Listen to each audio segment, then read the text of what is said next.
जिस तरह से हमारे फ़ोन की मेमोरी फुल हो जाती है तो हम फ़ोन की मेमोरी या तो बढ़ा लेते हैं या फिर फ़ोन की मेमोरी को निकाल के दूसरा मेमोरी डाल दिया जाता है। फ़ोन से पुरानी मेमोरी निकल जाने के बाद उसका पूरी तरह से ब्रेन वॉश हो जाता है। इसी तरह से हमारे दिमाग का भी ब्रेन वॉश हो जाता है या फिर कर दिया जाता है। नमस्कार, मैं Ajay Pratap bright of life AP के नए एपिसोड में आपका स्वागत कर रहे हैं। उम्मीद कर रहे हैं आप स्वस्थ होंगे, सुरक्षित होंगे और मुस्कुरा रहे होंगे। आज हम बात कर रहे हैं ब्रेन वॉश की।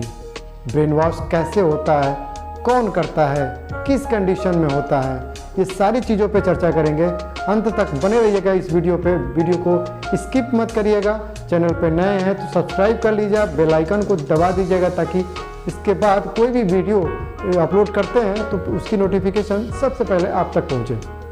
जब ब्रेन वॉश किया जाता है तो याद रखिएगा, सबसे पहले अपने घर में देखिएगा उस व्यक्ति का, जिस व्यक्ति का भी ब्रेन वॉश किया जा रहा होगा, आपके घर के मेंबर हो या फिर आप जहाँ पे काम कर रहे हो या फिर किसी संस्था का सदस्य घर से असंतुष्ट है या उस संस्था से असंतुष्ट है जहाँ पे काम होता है।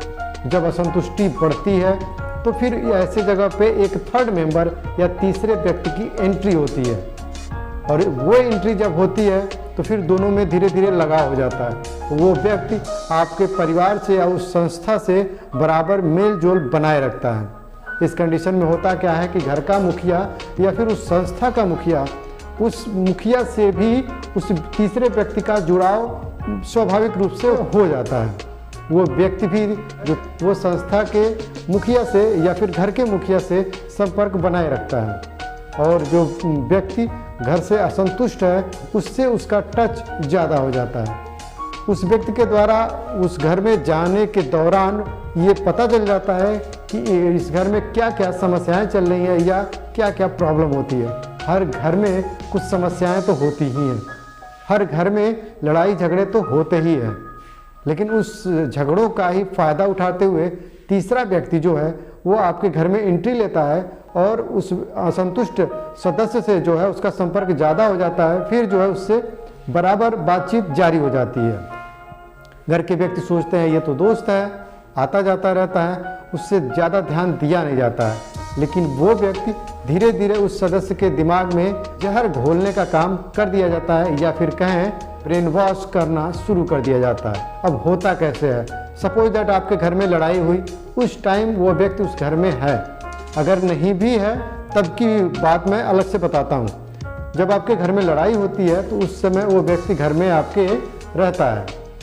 उस समय जब भी लड़ाई होती है आप मान के चलिए आदमी आवेश में या गुस्से में बहुत सारी चीज़ें बोल जाता है, कभी कभी गालियाँ तक की मुँह से निकल जाती हैं या फिर अनचाहे शब्दों का यूज हो जाता है और उसके बाद धीरे धीरे झगड़ा शांत हो जाता है। उस गालियों की चर्चा उस व्यक्ति से करता है कि यार देखो तुम्हारे घर वाले या तुम्हारे मालिक ये ऐसे बात कर रहे हैं, सब कुछ तो ठीक था, सब कुछ तो ठीक था, उनको गाली नहीं देना चाहिए था, सब कुछ तो ठीक था, उनको ये बात नहीं बोलनी चाहिए थी, सब कुछ तो ठीक था, उनको सबके सामने जलील नहीं करना चाहिए था। अब ये बात कह के एक बार कहेगा, दो बार कहेगा, तीन बार कहेगा। उसके बाद जब बार बार वो चीज़ें होंगी, चूँकि घर में बवाल चल ही रहा है, झगड़ा रोज होता है, लड़ाई रोज होती है और वो असंतुष्ट सदस्य तीसरे व्यक्ति से बार बार अपने दिल की बात कहता है क्योंकि घर में किसी से कह नहीं सकता है। वो व्यक्ति धीरे धीरे उन बातों को तीसरे व्यक्ति से कहता है, तीसरा व्यक्ति उसका यूज करता है और प्यार भरी बातें करता है। अब सोचिए घर में तनाव है, बाहर व्यक्ति को प्यार मिल रहा है और आदमी ह्यूमन नेचर है कि जहाँ पे उसको जिस भी इंसान को प्यार मिलता है वो झुका उधर ही हो जाता है। अंततः जो है वो व्यक्ति अपने परिवार के खिलाफ हो जाता है या फिर किसी संस्था में काम कर रहा है तो उस संस्था के खिलाफ हो जाता है और खिलाफ के बाद आप वो तीसरा व्यक्ति उस आपके परिवार के सदस्य से जो चाहेगा करवा लेगा और आप उससे रोक नहीं पाएंगे। उसके बचने के कुछ तरीके हैं, उसको तो पता नहीं होता है कि चाहे जितनी भी पारिवारिक स्थितियां बुरी क्यों ना हो जाए, तीसरा आदमी तीसरा ही होता है। एक बार हमेशा याद रखिएगा, किसी भी कंडीशन में अपने परिवार या अपने घर की बातें तीसरे व्यक्ति से शेयर कभी मत करिएगा।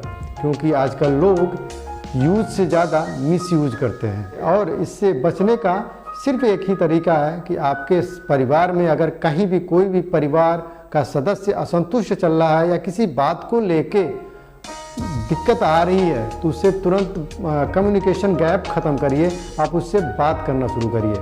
चाहे और उस बात करने में भी आपका लहजा पोलाइटली होना चाहिए और प्यार होना चाहिए, क्योंकि अगर आपने टाइट या किसी भी ऐसे शब्दों का यूज कर दिया जो कि नहीं करना चाहिए, क्योंकि ऑलरेडी वो असंतुष्ट चल रहा है इन्हीं भाषा शब्दों को लेके, तो स्थिति और भी बिगड़ जाती है।